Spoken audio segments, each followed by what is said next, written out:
Bismillahirrahmanirrahim. Alhamdulillahirabbil alamin. Wa bihi nasta'in ala umurid dunya waddin. Wassalatu wassalamu ala asyrafil anbiya'i wal mursalin. Sayyidina wa maulana Muhammadin wa ala alihi wa sahbihi wa man tabi'ahum bi ihsanin ila yaumiddin. Amma ba'du. Kaifa halukum? Lailatukum sa'idah?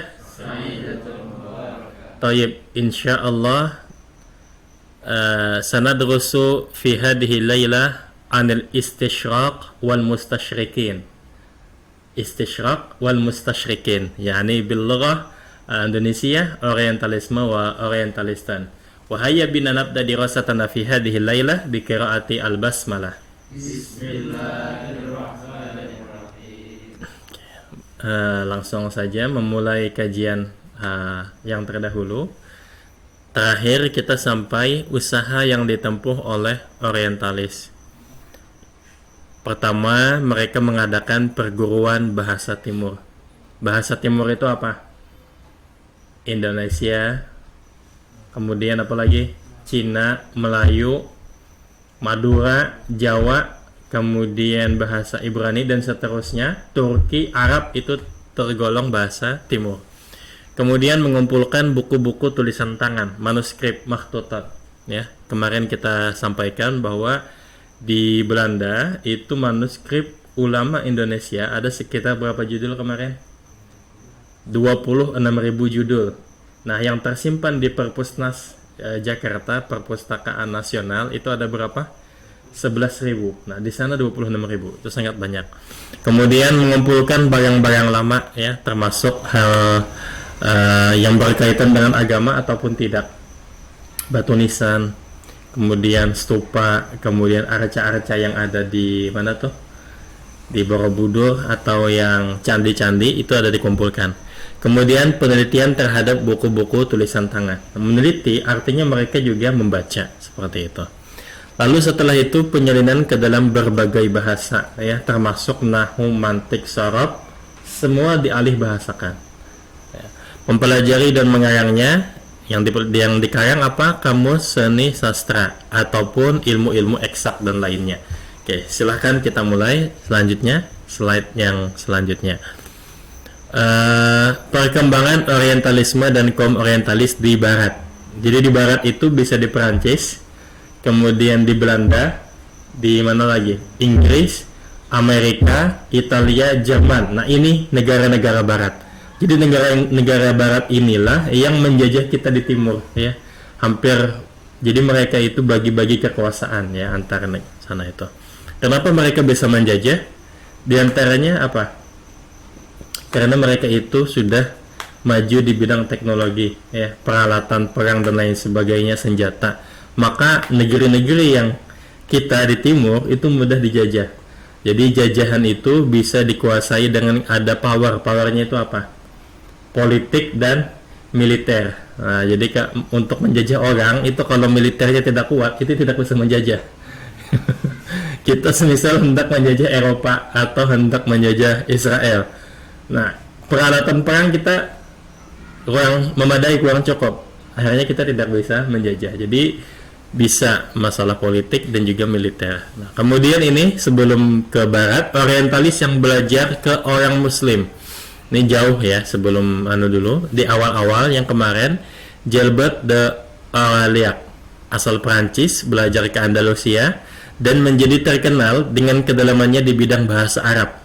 Bahasa Arab ini termasuk nahwu, saraf, mantik, balaghah, apalagi arot dan seterusnya, syair ya, ilmu alam dan astronomi. Ilmu alam itu termasuk fisika dan matematika. Ini ahli dia. Menjadi paus di Roma dan membangun sekolah Arab di Roma dan tempat lahirnya. Oke. Kemudian ada lagi Constantinus Africanus, meninggal tahun 1087 Masehi. Mengembara ke Khurasan, Baghdad, Syria, Damaskus, Mesir, Oiruan, Maroko dan India. Nah, ini artinya perjalanannya panjang itu. Mempelajari ilmu kedokteran dan astronomi. Kemudian menyalinnya ke bahasa Latin. Karyanya ada sekitar 24 judul dan disiarkan di Perancis tahun 1515 Masehi ya. Dia menjadi pendeta di gereja Monte Cassino di Italia. Nah, artinya kalau kita satu ilmu saja kalau kita menguasai itu sudah luar biasa ya. Menguasai bahasa Arab itu sudah luar biasa. Ya. Dia ini bisa mempelajari berbagai ilmu. Jadi kedokteran itu kan semisal sakit perut nih, obatnya apa, sakit kepala obatnya apa. Nah, ini sudah menguasai mereka. Ya, termasuk tentang peredaran benda-benda langit, astronomi ya. Kemudian ada lagi Adelaide Obat, lahir di Inggris, belajar di Indonesia, ahli bahasa Arab, sama dengan yang Jalbot.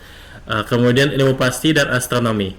Kembali ke Inggris menjadi guru dari putra mahkota Raja Henry II, menyalin buku-buku astronomi ke bahasanya seperti karya Al-Khawarizmi, sehingga pengetahuan ini berkembang di Eropa. Nah, kemudian lagi selanjutnya Robert of Chester, terkenal tahun 1141 sampai 1148. Belajar di Andalusia karena Andalusia itu dulu pusat peradaban Islam di sana ya. Jadi dia belajar ke orang muslim dan terdidik dalam bahasa Arab. Ahli dalam bahasa Arab, ilmu pasti dan astronomi. Jadi ilmu falak, ilmu astronomi, matematika, bahasa Arab. Kemudian bersama temannya ia menyalin kitab-kitab astronomi ke dalam astronomi yang berbahasa Arab ke dalam bahasanya dan menyalin Al-Qur'an ke bahasa Latin. Ini yang pertama kali. Salinan Al-Qur'an ke bahasa Latin pertama kali tahun 1143. Bersama Herman ia menyalin ilmu aljabar karangan Al-Khawarizmi sehingga ia masyhur di Eropa. Titiknya ya. Melenceng ya. Ya. Kemudian Gerard de Sermona 1114 sampai 1187. Berarti hidup di abad ke-12 Masehi. Abad 12 itu masih dinasti apa? Abbasiyah ya, Abbasiyah akhir. Oke, asal Italia, belajar di Toledo, Andalusia. Oke.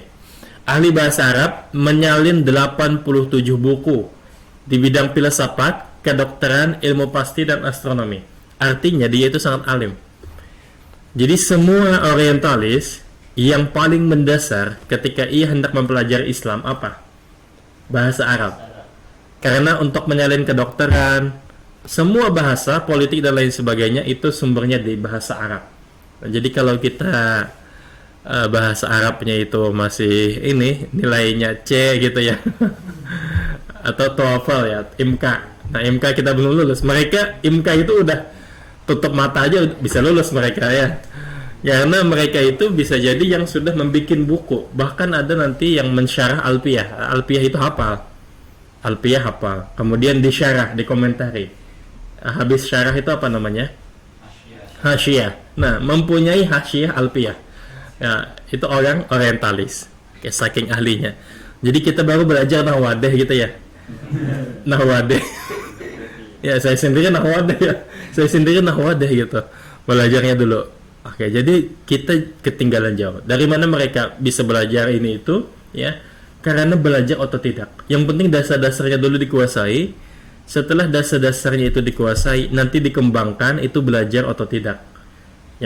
Yang pertama nih kita, semisal tidak tahu bahasa Arab, ya disuruh menerjemahkan buku, semisal tebalnya 100 halaman.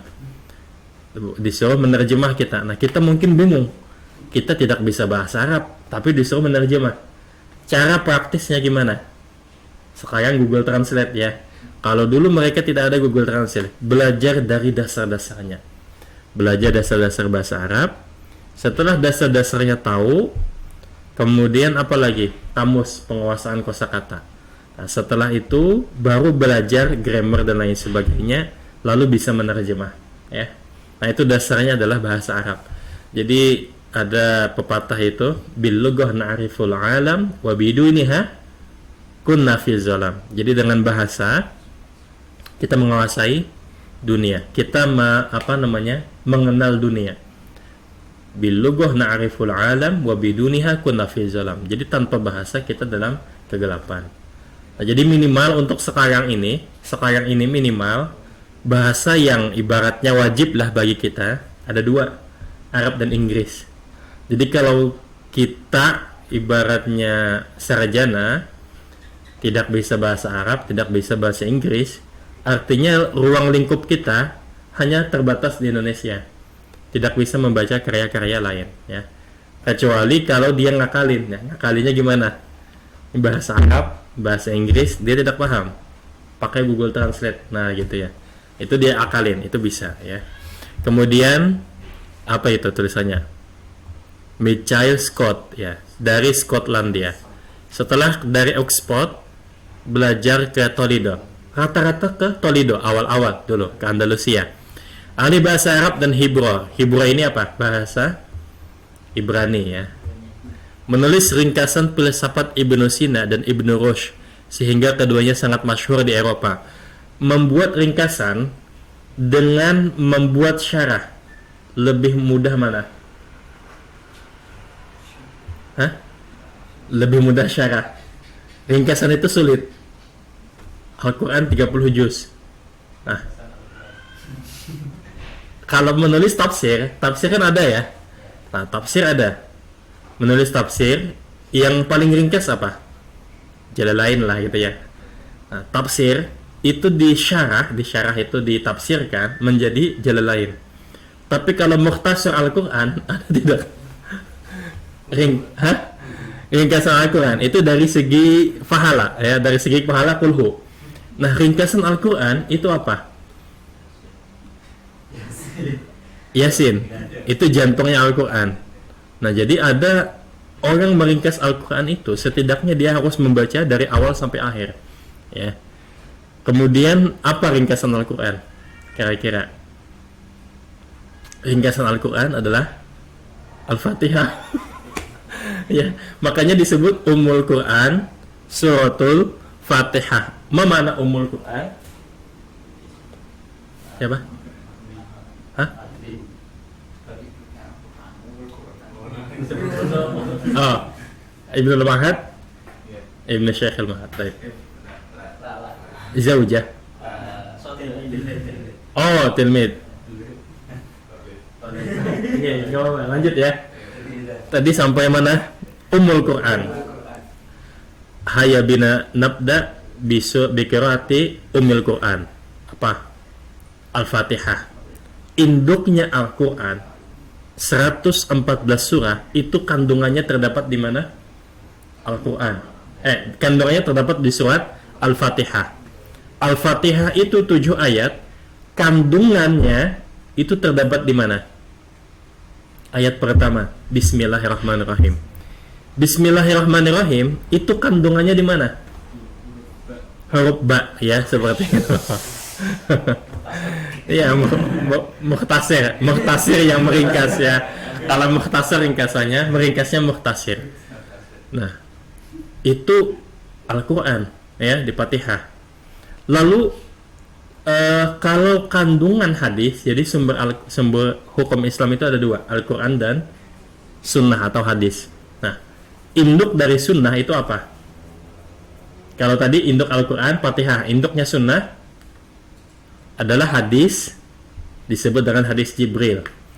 Hadis Jibril itu malaikat Jibril menyamar menjadi manusia yang tampan, rambutnya hitam, kulitnya putih, ya, gondrong ya. Itu kemudian malaikat Jibril menemui Nabi. Pas nadawak bataihi ilawak bataihi. Lututnya disandarkan ke lutut Nabi. Kemudian dia bertanya tentang apa? Iman, Islam, ihsan. Menjadi berapa? 12 rukun, ya. 5 rukun Islam, 6 rukun iman, 1 rukun ihsan. Nah, ini intisari semua hadis-hadis itu disebut dengan Ummus Sunnah. Karena mencakup rukun iman, Islam dan ihsan. Nah, itu jadi membuat mukhtasar itu sulit, ya. Siapa yang mengatakan itu adalah Ummus Sunnah? Ya, kan bingung. Induknya Al-Quran, Fatihah. Induknya hadis apa? Nah, itu ada ulama yang meneliti semua hadis, ternyata rangkumannya ada di hadis Jibril itu. Ya, itu sulit tuh. Itu lebih sulit ketimbang syarah ya. Nah, jadi dia meringkas filsafat Ibnu Sina dan Ibnu Rushd sehingga keduanya sangat masyhur. Kemudian yang selanjutnya siapa? Thomas de Aquin atau Thomas Aquino. Kan pernah dengar ya ini namanya ini. Dia lahir pada 1225 sampai 1274. Berarti umurnya berapa tahun tuh? 49 tahun. Ya, 49 tahun. Tapi sampai sekarang pemikirannya kepake ya. Berasal dari keturunan bangsawan Jerman, belajar di Napoli. Kemudian mengajar di Paris. Tahun 1259 dipanggil ke Roma, mengisi pidato ilmiah di Keistanaan Paus selama 10 tahun. Falsafahnya menjadi dasar. Kayaknya kepotong ya tuh. Ya, lanjut. Ya, dasar keagamaan Katolik ya, itu dia. Oke. Oh, malah hilang ya. Nah, sudah ya. Ini yang selanjutnya kan ya? Ah, ya sudah. Selanjutnya Roger, apa itu bacaannya? Bacon ya. Bacon. Jadi kalau tidak ada hanya baca huruf kaf Bacon. Tapi kalau ada hanya CH. Nah, berarti Bacon ya. Nah, kayak ini Roger Bacon. 1214 sampai 1294. Berapa tahun umurnya? 80 tahun. Oke. Asal Inggris, belajar di Oxford. Jadi Oxford itu sudah lama adanya ya. Sudah lama. Oke, tahun abad 13. Ini sudah ada ya. Belajar di Oxford, kemudian Paris hingga meraih gelar doktor di bidang teologi. Apa makna teologi? Ilmu kalam ya. Ilmu kalam. Ia kemudian mempelajari kedokteran yang ditulis oleh ilmuwan muslim berbahasa Arab. Ia mengikuti falsafah Ibnu Sina setelah falsafah Aristoteles. Jadi siapa penemu ilmu mantik? Aristoteles ya.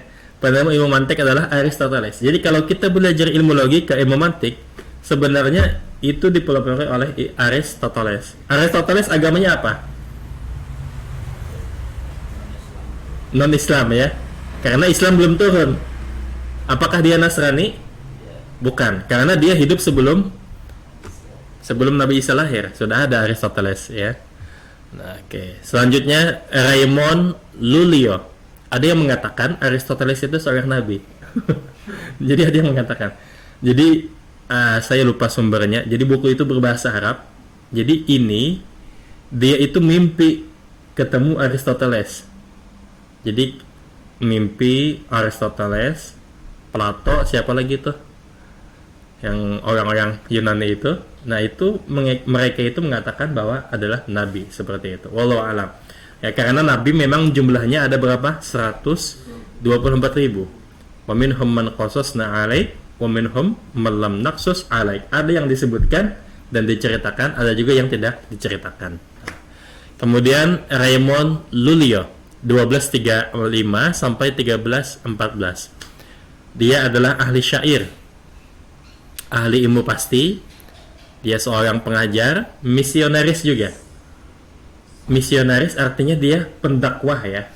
Pendakwah, tapi agama Kristen. Kemudian dia ahli tasawuf. Ahli tasawuf dan pengembara. Oke. Ahli bahasa Arab dan hafal Al-Qur'an. Hafal Al-Qur'an selama berapa tahun? 9 tahun. 1266 sampai 1275. Oke, jadi mempelajari tasawuf dia. Mempelajari tasawuf ya. Hafal Al-Qur'an. Oke. Mendalami tasawuf ke Tunis hingga terkenal sebagai sufi Kristen. Wah. Jadi sufi biasanya itu ada di Islam. Sufi, jadi sufi ilmunya apa? Tasawuf. Orangnya sufi. Tasawuf itu dibagi beberapa macamnya. Ada tasawuf amali, ada lagi tasawuf falsafi. Yang diwajibkan kepada kita belajar itu adalah tasawuf apa? Amali. Tasawuf amali itu berkaitan dengan hati. Sabar, syukur, apalagi qanaah, lalu ada cinta, ikhlas, ridho, kemudian jauh daripada takabur, tidak kriya, tidak sum'ah, ujub. Nah, ini tasawuf amali. Artinya dia seorang sufi Kristen. Jadi sabar dengan musibah dia ya, seperti itu. Nah, tahun 1293 ia berada di Napoli dan mengerahkan tenaganya supaya gereja dan raja-raja Eropa mementingkan pelajaran bahasa timur di perguruan tinggi Eropa. Gereja dan raja-raja Eropa, maksudnya apa? Maksudnya kalau orang Islam itu dia menggerakkan MUI dan pemerintah supaya belajar bahasa timur ya. Nah, jadi gereja itu MUI-nya, kemudian raja-raja itu adalah pemerintah-pemerintahnya. Oke, digerakkan supaya belajar bahasa timur di perguruan tinggi Eropa. Kemudian ada lagi yang namanya Turmeda, tahun 1352 sampai 1432. Berapa umurnya? 80 tahun juga. Menuntut ilmu di Italia dan menggabungkan diri dalam kependetaan. Kemudian berangkat ke Tunis dan memeluk agama Islam di hadapan Sultan Ahmad bin Abi Bakar Al-Hafasi. Kemudian merubah namanya menjadi Abdullah bin Ali. Nah, jadi ini masuk Islam. Jadi kemarin kita bahas orientalis itu tujuannya ada apa? Dorongannya. Ada dorongan ilmiah, ada dorongan politik, ada dorongan ekonomi dan seterusnya. Nah, jadi yang rata-rata yang ketika dia masuk Islam itu karena dorongan ilmiah, ya. Dorongan ilmiah. Kemudian ada lagi Leo Africanus 1494 sampai 1552. Berarti umurnya berapa ini? 56 tahun ya. Nama Islamnya adalah Hasan bin Muhammad Al-Wazan Al-Fasi. Ia mengembara ke negeri-negeri Islam hingga ke barat Afrika. Di antara karangannya adalah Kamus Arab Hebrew Latin dan apa itu? Buku, salah ketik gitu. Buku tentang Afrika. Oke. Selanjutnya, perkembangan orientalis di Perancis. Jadi ada di Perancis, ada Belanda, ada Itali, ada apa lagi? Amerika dan seterusnya. Ini yang dibahas baru di Perancis. Waktunya mepet ya. Oke, lanjut. Yang pertama, perkembangan orientalisme itu adalah dengan diajarkannya bahasa-bahasa timur. Apa saja bahasa timur mereka pelajari ya. Maka mereka itu berani membayar, ibaratnya ini ada di Indonesia yang ahli semisal bahasa Jawa, maka disuruh mengajar di Belanda. Kemudian ada kita yang paham huruf apa tuh hanya caraka ya, aksara Jawa. Kalian bisa paham ya? Paham? Ada belajarannya di SD ya, muatan lokal. Nah, saya sampai SMA saya nggak tahu ya. Nah, itu yang ahli baca itu ada yang diajarkan di sana. Jadi mereka kalau tidak ada, ambil orang, bayar, seperti itu ya. Kemudian perpustakaan timur di Paris ini, perpustakaan nasionalnya tahun 1654, abad ke-17 ya. Ada sekitar 7.000 buku berbahasa Arab tulisan tangan. Manuskrip tulisan tangan itu ada. Napoleon itu hidup di abad ke berapa? Abad ke 18. Ya, Napoleon abad di abad 18. Mengirim dari Mesir 320 buku Arab tulisan tangan. Ya. Di perpus itu ada Al-Qur'an yang ditulis sejak abad kedua Hijriah. Berarti masa lahirnya Imam Syafi'i. Dulu belum ada fotokopi, jadi tulisan-tulisan tangan ya, itu ada ya. Tulisan tangan Al-Qur'an sejak abad kedua Hijriah. Di Indonesia belum ada. Di Indonesia adanya abad keberapa? Al-Qur'an. Abad ke-7 sudah ada ya. Nah, seperti itu barangkali ya, barangkali.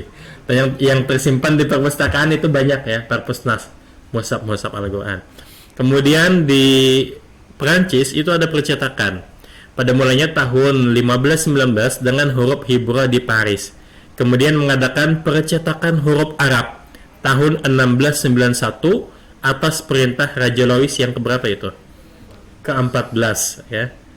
Nah, Al-Quran dicetak itu abad keberapa? Abad ke 17 ya, di Perancis juga ya. Majalah-majalah timur.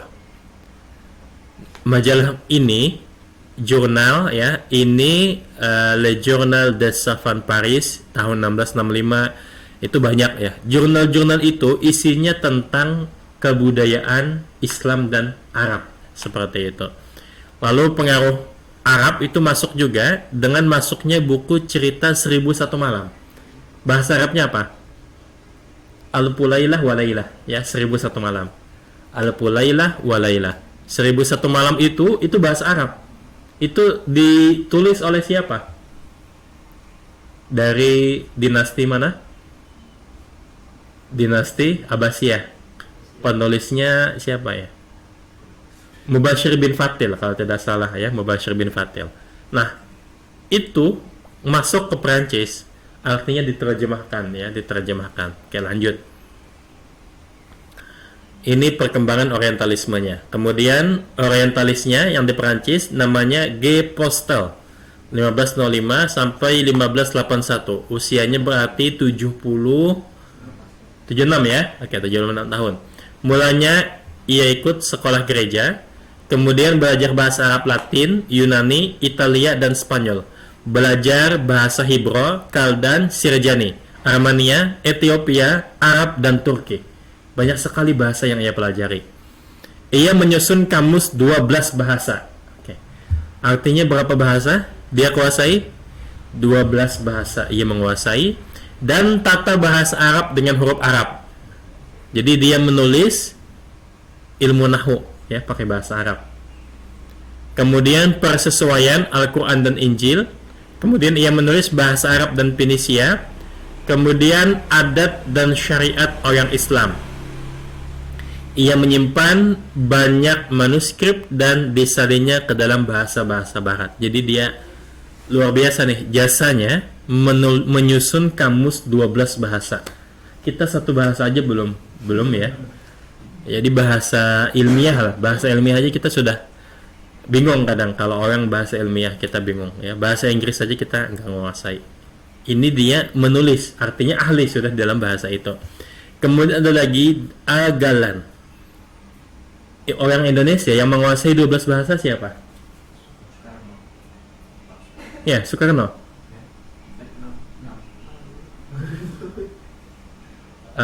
Perempuan yang pahlawan nasional siapa? Kartini. Nah, Kartono. Ya, kakaknya ya. Itu bisa puluhan bahasa. Nah, itu. Berapa bahasa? Puluhan. Ya, itu. Sekarang kan belum ada lagi ya. Sekarang ada Indonesia seperti itu, nggak ada lagi ya. Tapi pernah ada. Tapi sayangnya dia nggak nulis kamus waktu itu ya. Oke, Agalan. Ia mempelajari bahasa Arab pada Collège de France, kemudian berangkat ke Turki untuk penelitian tentang peninggalan dan ukiran lama. Dilihat tahun hidupnya, tahun 1646 sampai 1715. Dia ini hidup di zaman siapa? Indonesia punya ulama hidup zaman segitu, namanya Syekh Nuruddin Araniri, penulis kitab Shiratal Mustaqim, orang Aceh ya. Kemudian zaman itu juga siapa tuh? Yang Pansuri itu siapa? Abdurraub Fansuri ya. Kemudian ada lagi, ia menjadi guru bahasa Arab di Paris di Collège de France, dan menjadi anggota beberapa lembaga ilmiah. Dialah penyalin cerita 1001 malam. Nah, Galan ya, itu penulis 1001 malam ke dalam bahasa Prancis. Kemudian ada lagi Sedilot 1777 ya sampai 1832. Ini orientalisnya siapa ya? Waktu itu di Indonesia siapa gubernur jenderalnya? Petrus Albertus ya. Ia mempelajari bahasa Arab pada sekolah bahasa Timur. Ahli astronomi, mengarang buku berjudul Kesimpulan Sejarah Arab. Nah, apa tuh? Tidak kelihatan lagi ya. Ya, kepotong. Selanjutnya, karena kepotong saya nggak hafal juga. Baron de Sachi. Sachi ya. Lahir di Paris, bisa bahasa Latin dan Yunani, belajar bahasa Arab ke pendeta-pendeta Katolik. Jadi pendeta dulu bisa bahasa Arab. Kemudian mempelajari bahasa Hebrew, Ibrani, Parsi, dan Turki. Di usia 32 tahun, ia menjadi orientalis kelas internasional dan menjadi anggota perkumpulan tulis-menulis kebudayaan. Seluruh ahli datang kepadanya menimba ilmu. Ia dikenal sebagai orientalis terkemuka. Usia 32 tahun. Jadi ahli semua disiplin ilmu keislaman. Usia 32 tahun. Masih muda. Ya. Kemudian karyanya di bidang orientalisme banyak sekali. Di antaranya 3 buah risalah yang disampaikannya kepada berbagai macam perkumpulan ilmiah tentang Mesir sejak datangnya agama Islam sampai kepada ekspedisi Perancis. Kemudian dia menulis tentang At-Tuhfatus Saniyah, tentang pengetahuan bahasa Arab, 2 jilid. Terjemah Qasidah Burdah karangan Imam Busiri. Apa ya? Awalnya Burdah itu apa? Amin tadakuri ya. Amin tadakuri jiranim bidi salamin mazat tadam'an. Nah itu sampai habis itu dia terjemahkan ke dalam bahasa Perancis tahun 1806. Kemudian asal-usul sastra jahiliyah pada orang Arab, studi tentang cerita 1001 malam, Al-Pulailah. Kemudian dia menulis juga Alfiyah Ibnu Malik dengan uraian dan komentar. Berarti mensyarah Alfiyah Ibnu Malik. Bukan hafal lagi ini, paham banget dia. Jadi kalau orang yang paham itu lebih baik daripada hafal. Hafal Al-Quran, mana bagusnya dengan yang paham Al-Quran? Lebih bagus paham Al-Quran. Paham Alfiyah tapi tidak hafal, dibandingkan dengan hafal Alfiyah tapi tidak paham, lebih baik mana? Lebih bagus paham.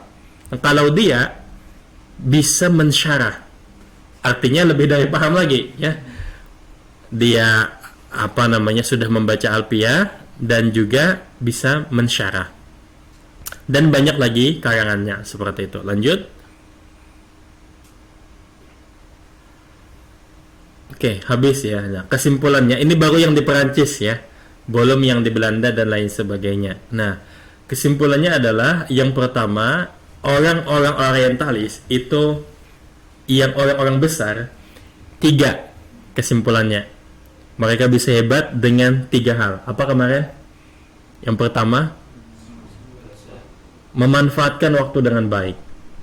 Yang kedua, meninggalkan perkara yang tidak bermanfaat. Yang ketiga,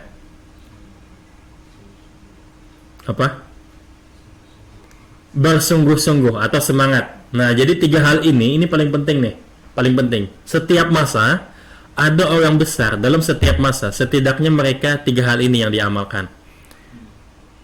Memanfaatkan waktu sebaik mungkin. Kalau orang barat mengatakan time is money, waktu adalah uang. Bagi orang Islam, waktu bukan sekadar uang, lebih dari uang. Pepatahnya apa? Al-waqtu asmanu minat dahabi. Waktu lebih berharga daripada emas. Emas dengan uang lebih mahal mana? Emas ya, lebih mahal emas. Nah, lebih hebat dari emas itu adalah waktu. Ini dalam Islam. Makanya wal asri, wad duha, wal laili, wasyamsi, apalagi wal fajr, mulai waktu fajar sampai malam, wasubhi, itu semuanya berkaitan dengan waktu. Allah bersumpah demi masa, demi waktu. Ini menandakan pentingnya waktu ya. Jadi waktu itu sangat penting. Jadi kalau orang sadar betul betapa pentingnya waktu, dia akan merasa sia-sia hidup kalau semisal tidak sungguh-sungguh. Sekarang ya, masa yang keemasan seorang itu di mana? Terletaknya di mana? Masa muda. Masa muda itu badan fit, semangat kuat, semuanya sehat, pikiran tajam. Pokoknya prima semuanya ada di masa muda. Begitu masa muda ini kita gunakan mabuk-mabukan, akhirnya apa? Mabuk-mabukan, minum-minuman, organ tubuh menjadi rusak ya, yang dalam ya. Di masa tua hendak berkarya ini sudah capek kita karena kondisi fisik tidak mendukung ya, pendengaran tidak mendukung, mata sudah mulai kabur. Maka kata Buya Hamka apa? Ketika kita itu nanti akan sadar adalah peringatan dari Allah, uban bertabur, kulit kendur, gigi gugur, dan sebentar lagi masuk kubur. Nah ini adalah waktu ya. Waktu itu sangat penting. Dalam Islam itu waktu ya sangat penting. Jadi min husni islamil mar'i tarkuhu ma la ya'ni. Di antara baiknya seorang muslim itu di antaranya adalah apa? Meninggalkan perkara yang tidak bermanfaat. Jadi manfaatkan waktu, tinggalkan perkara yang tidak bermanfaat. Kemudian apalagi? Semangat. Nah ini orang besar pada umumnya. Kalau orang Islam ditambah apa lagi? Ada tujuan. Tujuannya jelas. Apa tujuannya? Ya, ridha Allah Ta'ala. Nah, ridha Allah Ta'ala dan hidup ini ada kehidupan setelah mati. Maka akhirnya kita itu, kehidupan kita tidak sampai di dunia saja. Jadi pikiran kita sampai ke akhirat.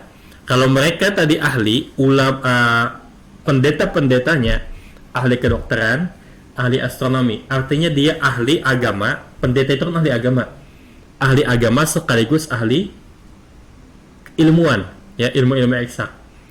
Kalau ulama seperti kita ya, ulama misal menjadi ulama berarti kita kalau hendak mencontoh orientalis ya, kita harus ahli di bidang ilmu pengetahuan.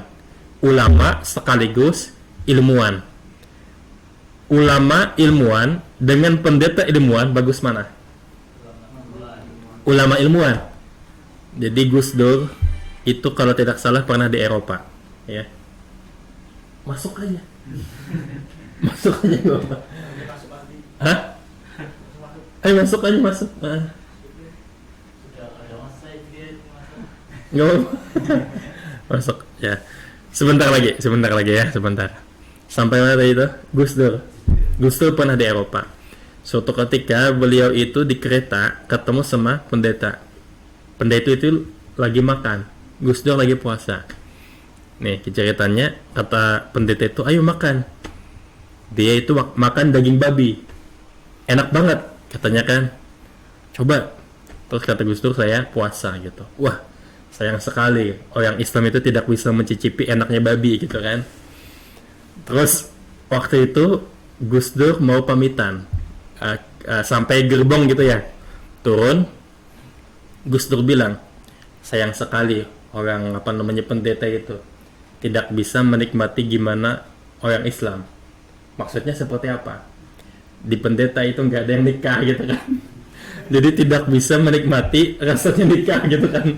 Nah kalau babi biasa gitu kan, akhirnya dia jadi merasa kesel juga ya.